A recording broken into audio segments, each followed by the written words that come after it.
This is the Rumor Report with Angela Yee on the Breakfast Club. So listen up. So Lloyd already had his first son, River, and now he announced that he is having his second son any day now with his girlfriend, the same woman. Now, he did come on lip service, and he revealed to us that at one point he was dating and in love with 3 different women at the same time before he ended up with one, and she was one of the 3. Check it out. And then it was like, you know what? How dare me write off this person who actually loves me, and my girl loved me. It would be such a tragedy for me to write this off. So what I did was I just committed myself, and that's just kind of where I'm at with it. Was there something that happened specifically that made you say, okay, now I'm going to be committed? Yep. I got caught.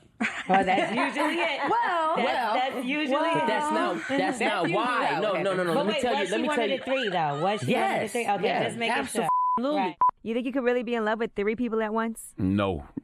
Impossible. You could think you're in love, but no. Yeah, you might be in love, you might be in lust, you might really like one of them, but love is something different, man. Well, you should listen. It's a really interesting story as he talks about how he narrowed and broke everything down and ended up with his girlfriend who he's still with now. I don't even think that you know if you really love somebody till you have kids with them. Because when you have kids with a person, if you love that individual the way you love those kids, that's real love. Because kids show you unconditional love for real, for real. Like when you have a child, envy no. When you have a child, the love you have for that child is different than anything you'll ever feel or experience. So if you feel that for your significant other, that's love. But there's couples who don't have kids and never will, and they can still be in love with each other. That doesn't mean that they don't have real love. They don't. I didn't say real. I said it's a different level of love. Like love is that unconditional, like really do anything for you, can't live without you, feel like your heart is outside your body. You get that when you get kids.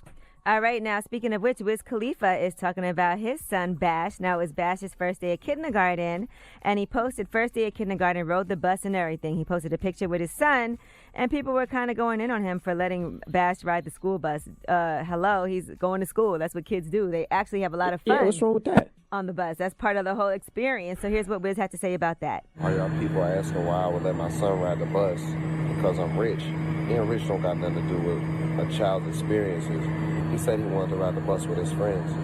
So let kids do what they want to do. Ain't nothing wrong with that. My kids rode the school bus. Well, you got to look at it like this. Everybody's looking at Wiz and they think Wiz is rich. So they think all rich people's kids take car services to school every morning or take a helicopter. Listen, kids love to be on the bus and be with the other kids, and it's a fun ride. That's part of that's the most fun part, getting on that bus. I mean, I understand, but when your daddy's Wiz Khalifa, they think, meaning that these stupid people on social media, that you're getting taken to school in a Rolls Royce Phantom every morning. No. That's the reason why he works so hard, because he lives in zip codes that are very expensive. And they have good schools. They have red wine on the school bus. For 5-year-olds? No, they don't. Okay, No, they don't. The school bus look like LeBron James barbershop, all right? No, It's red wine being served in caviar and that tax bracket. All right, now Queen Radio is still going, and Tyga called in and spoke to Nicki Minaj, and they talked about Kylie Jenner and how Tyga was very influential in Kylie's whole style. Here's what he had to say. Do you miss Kylie? Nah, I'm good.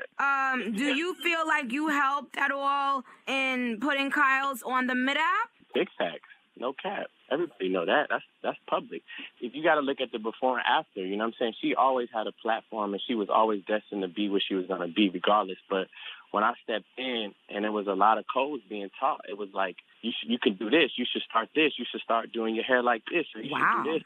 You should adapt, because you need black people to with you, because you need culture. If you ain't got black people behind you, you ain't got nothing. Well, he's the one that told us she needed to have that black audience, so Tyga's taking responsibility for Kylie getting some of the black audience? I doubt it. I guess a lot of her style and the stuff that she's been doing with the makeup. How about this? How about Kim Kardashian? Exactly. Kim been in the black world. Kim was on the front of King magazine, bro. Kim was with Ray J. King was with Ray J. Kim was with Kanye. Yeah. Chloe was with black basketball players. Like, no, that family has been entrenched in black culture. Sorry, Tyga. All right, well, I'm Angela Yee, and that is your Rumor Report.